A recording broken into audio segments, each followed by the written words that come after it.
बिस्मिल्लाहिर्रहमानिर्रहीम। अस्सलाम वालेकुम, this is Sadia and welcome to my channel cook it up.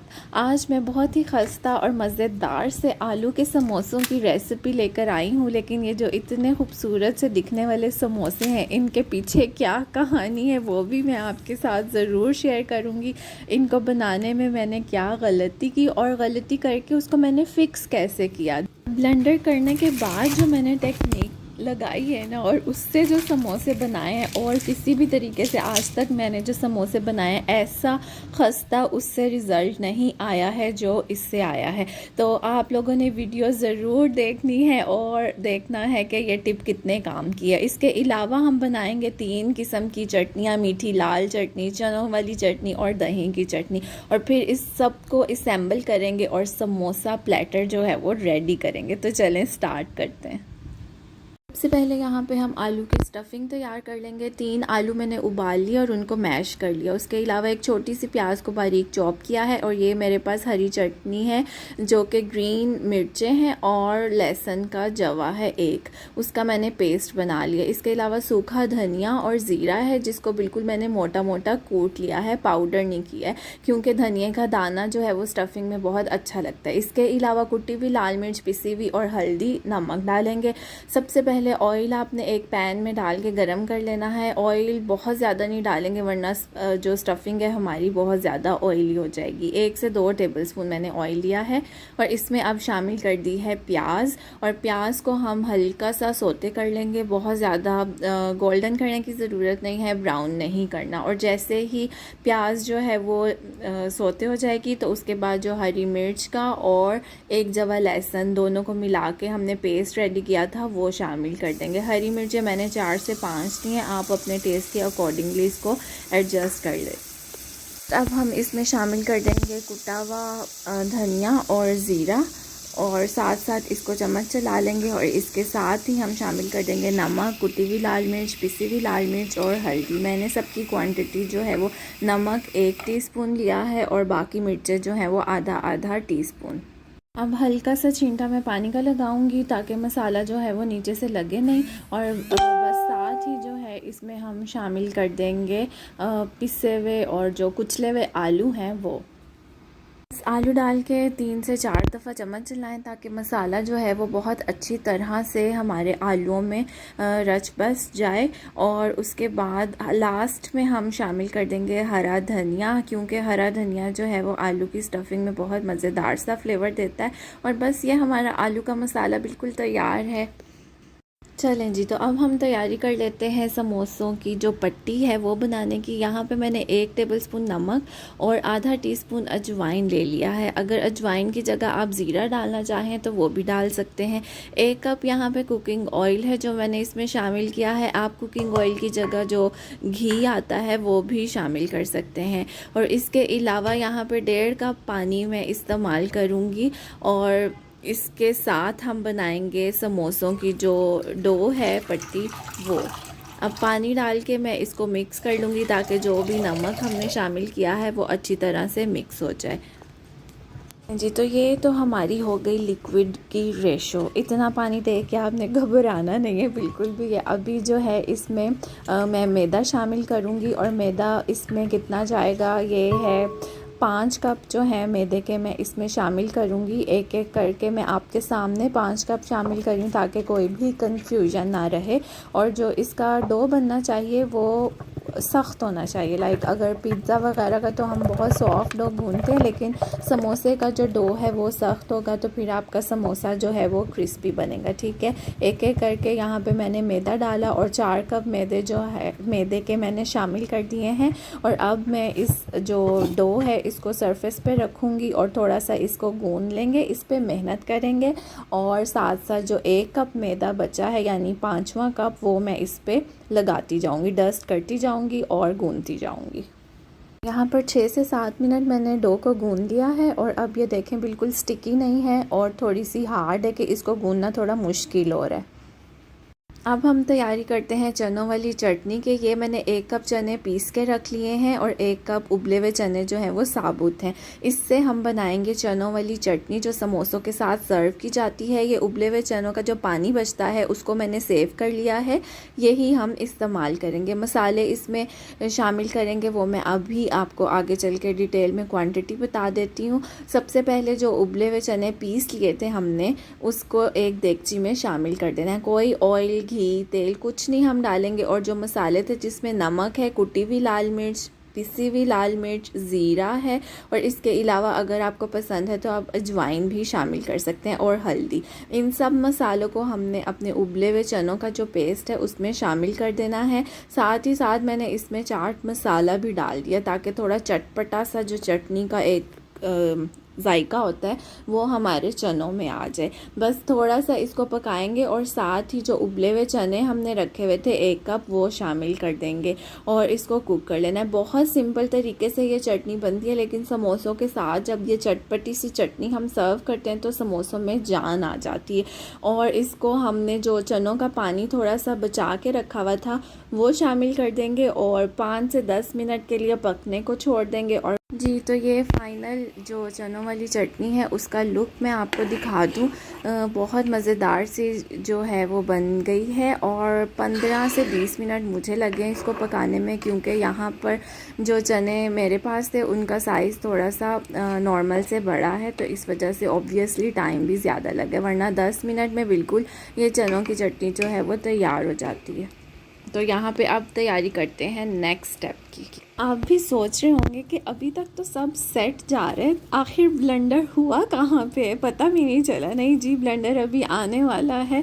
और यहाँ पे रेस्ट दिए हुए पेड़े आटे को जो है वो आधा घंटा हो चुके हैं और अब मैं जल्दी जल्दी से यहाँ पे पेड़े बना लूँगी और फिर देखें कि आगे इन पेड़ों के साथ क्या होने वाला है।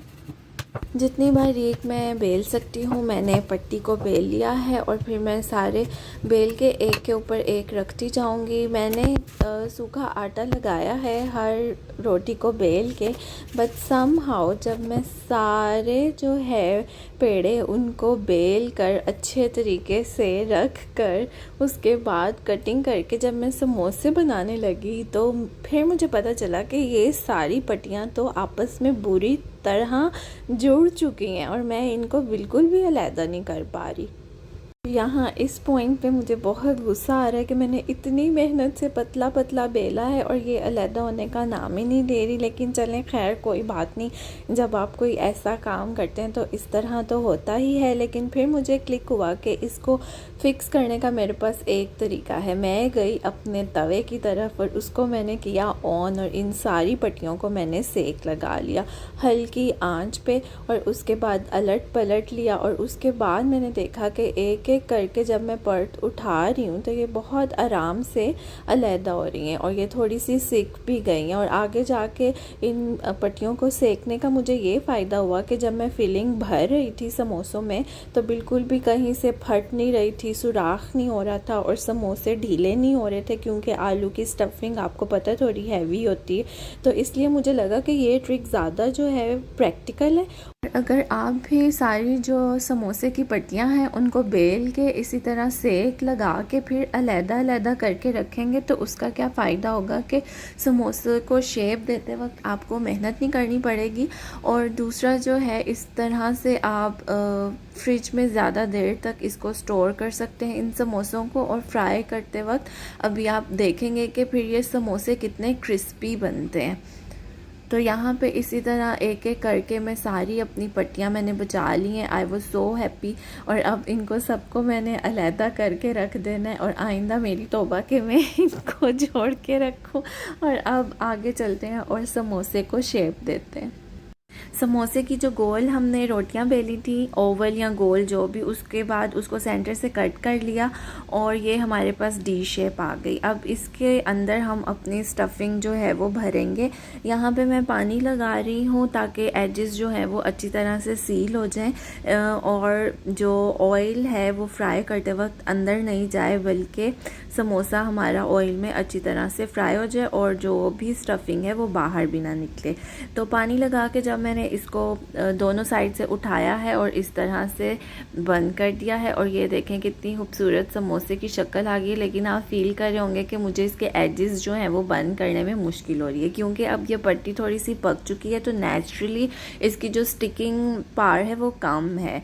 तो एज़ कम्पेयर अगर हम ना इसको सेक लगवाते, तो इसलिए अब मैंने मैदे और पानी की लई बना ली है और उसके साथ जो है मैंने समोसे चिपकाए हैं, तो फिर मुझे कोई प्रॉब्लम नहीं हुई।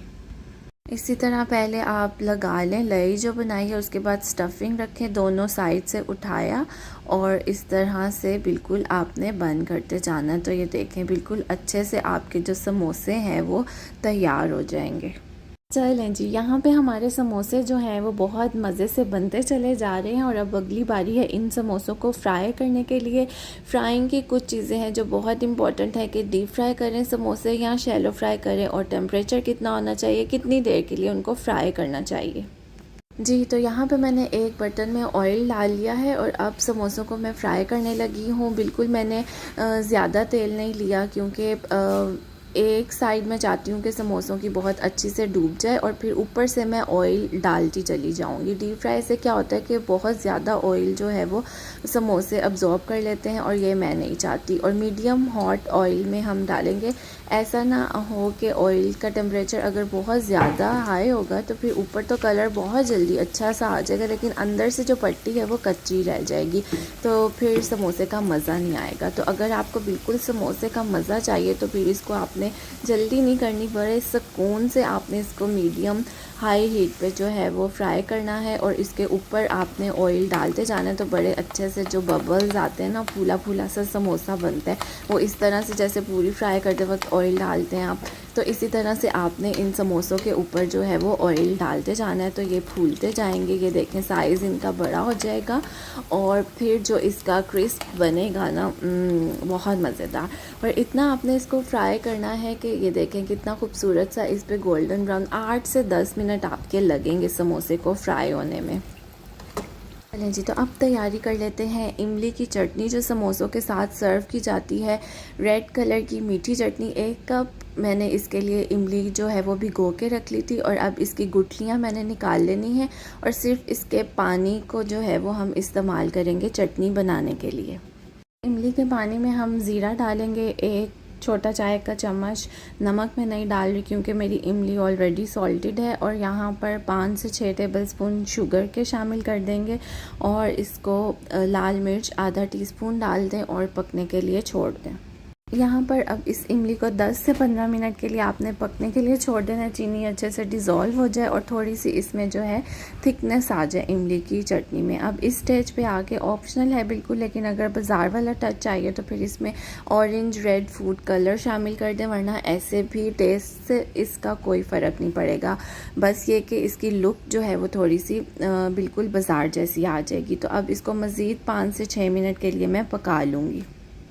इमली की चटनी को थिक करने के लिए यहाँ पे मैंने 1 चम्मच जो है वो कॉर्नफ्लावर ले लिया है और इसमें 2 से 3 टेबलस्पून पानी डाल के मैं इसको मिक्स करके पेस्ट सा बना लूँगी और वो हम चटनी में शामिल कर देंगे ताकि चटनी जो है इमली की बहुत अच्छे से थिक हो जाए। तो ये यहाँ पे झटपट सी इमली की खट्टी मीठी चटनी बिल्कुल तैयार है। इसकी लुक देखें, किसी भी तरह बाज़ार से कम में क्या। और जब इसको ठंडा करके आप समोसा इसमें डबो के खाएंगे ना, तो बस मज़ा आ जाएगा। चलें जी, फाइनली वो घड़ी आ पहुंची है, यानी कि असेंबलिंग की सारी चीज़ें हमारी तैयार हैं। यहाँ पे ये ग्रीन चटनी का रायता है, लाल चटनी है, चनों की चटनी है और खस्ता क्रिस्पी मज़ेदार से समोसे हैं, घर पे बने हुए बेहतरीन किस्म के। खाते हुए कोई आपको डर नहीं है कि कैसा ऑयल इस्तेमाल किया है, क्या स्टफिंग की है, बस खाते जाएं और मज़े करते जाएं।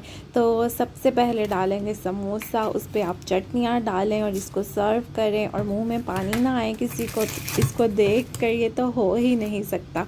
तो ज़रूर इस रेसिपी को ट्राई कीजिएगा। रमज़ानुल मुबारक में तो बनाने वाली है, बच्चे खुश हो जाएंगे और जो तारीफ़ें आपको मिलेंगी वो सुनकर आपकी सारी थकन भी दूर हो जाएगी और खुश भी। और दुआओं में ज़रूर याद रखिएगा। Thank you for watching cook it up. अल्लाह हाफ़िज़।